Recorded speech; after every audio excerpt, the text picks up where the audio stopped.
This video is brought to you by Brilliant. Following an election, the UK Parliament goes through the ceremonial procedure of the state opening of Parliament. As part of the ceremony, the House of Commons and the House of Lords are brought together to hear a speech from the monarch. While the King's speech is delivered by the monarch, it's important to note that it's not actually written by them.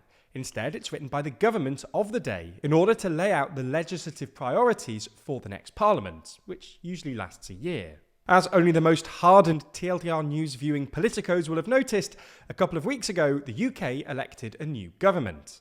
As a result, this King's speech is the most significant in more than a decade, as it's our first indication of how this new government actually plans to govern, and what legislation they plan on pushing through Parliament. So in this video, we're going to have a look at what Starmer's government has planned for the next year, what's notably been omitted from the King's speech, and what it seems like Starmer's priorities are.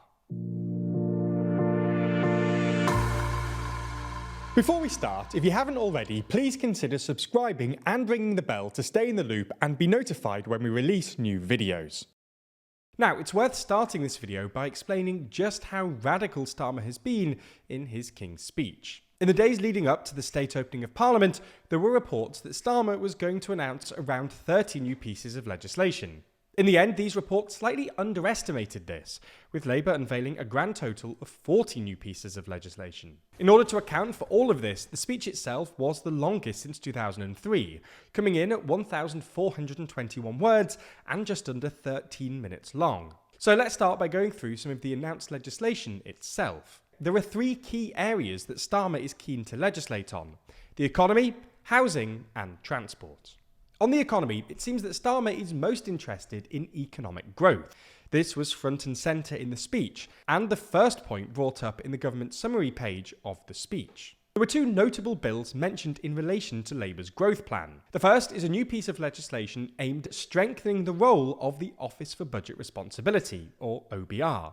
Now, the OBR is a non-departmental government body which provides independent analysis of the government's finances, especially government budgets. Now, the big thing here is that when former Prime Minister Liz Truss delivered her mini-budget, she didn't ask the OBR to produce an analysis of it, something that was heavily criticised when it eventually crashed the pound and caused interest rates to soar. Labour's decision to strengthen the OBR then is seen as a direct consequence of Liz Truss's tenure, and is designed as a way for Labour to demonstrate to the electorate that, unlike her, they can be trusted on the economy. The second main piece of legislation related to Labour's growth plan is the planned National Wealth Fund bill. Now, this wasn't all that surprising. Chancellor Rachel Reeves herself had already announced this plan in the first few days of her becoming Chancellor a couple of weeks ago. In fact, she announced the specifics of the plan, with her making clear where the £7.3 billion of government investment would be spent. This was something that sort of ran through the whole of the King's speech, with it being largely used to highlight legislation we were already aware of, be it because it was brought up in the campaign period, the manifesto, or because it had already been announced in the first couple of weeks of the Starmer government. Anyway, the next biggest area in which Labour seemed to be legislating on was housing and planning. A lot of the discourse in the lead up to the speech surrounded exactly how far and how clear the government was going to be on this. In the speech itself, they made clear that they'd introduce a new planning and infrastructure bill, which should streamline the process for approving critical infrastructure, a renters' rights bill, which would end no-fault evictions, and a leasehold and common hold reform bill, which would curb the ground rent for existing leaseholders and end the practice of leaseholders losing their homes over small unpaid debts. The final area that Labour appear keen to move quickly on is their plan around transport.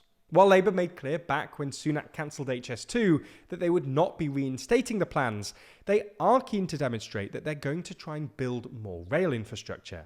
The clearest sign of this is their plan to adapt the high-speed rail bill, which was going to be used to build the northern leg of HS2, to give the government the power to build rail infrastructure in the north of England. In addition to this, though, they've also pointed out that they devolve more power to local leaders, specifically on buses. In a bill excellently titled the Better Buses Bill, Labour plans to provide mayors with more powers to run their own bus networks. They've also announced that in the next Parliament, they'll set up a new body to oversee both tracks and trains in the UK, something known as Great British Railways. Again, this is something that was announced a long time ago, and shouldn't really come as a shock to anyone. Now, as we mentioned at the start, 40 bills were announced in the King's speech. We obviously haven't gone through all of them, but we will go through the more significant ones on the TLDR News UK channel over the next few weeks, so make sure you're subscribed. Anyway, while these were the main things that were raised in the King's speech, arguably the most interesting thing was what wasn't mentioned in it. Some of the more constitutionally significant promises in the campaign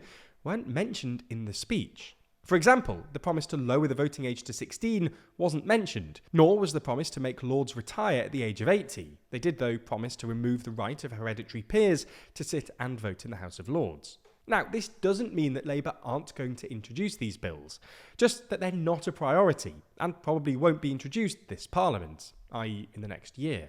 Speaking about votes at 16 specifically, Commons leader Lucy Powell said that it is absolutely a manifesto commitment, and that she hopes 16 and 17-year-olds will be able to vote in the next election. Look, this is a first step. This is just for this first session. So I can tell you now there are plenty of big bills that didn't make it into this. Into this. Quite a lot of big things. So an elections bill will come in time. All in all, though, it seems like while Starmer is hoping to introduce a huge array of new legislation in the next year, most of it's going to be things we've already heard of. For the bigger changes, we might have to wait until a bit further into his premiership. It's interesting that even as people ostensibly into politics, the TLDR team spends more and more time analysing data and economic information as it becomes more and more critical. As a bunch of people who are ordinarily more focused on words than numbers, we've really benefited from courses on brilliant.org in order to keep ourselves sharp. That's because Brilliant is the best way to learn maths and computer science in a fun and interactive way. From foundational and advanced maths to AI, data science, neural networks, decision making, and more, with new lessons added monthly. Even if you, like us, don't necessarily think of yourself as a traditionally STEM kind of person, these courses could prove incredibly useful for your life and career. In fact, Brilliant recently launched a ton of new content in data, all of which uses real-world data to train you to see trends and make better informed decisions. When it comes to our work, courses like these can help us to parse and visualize massive datasets to make them easier for us and you to interpret. Plus, these new courses include real datasets from sources like Starbucks, X or Twitter, and Spotify to bring the learning to life. To try everything Brilliant has to offer for free for a full 30 days, click on the link in the description. You'll also get 20% off an annual premium subscription. Thanks for watching, and thanks to Brilliant for sponsoring this video.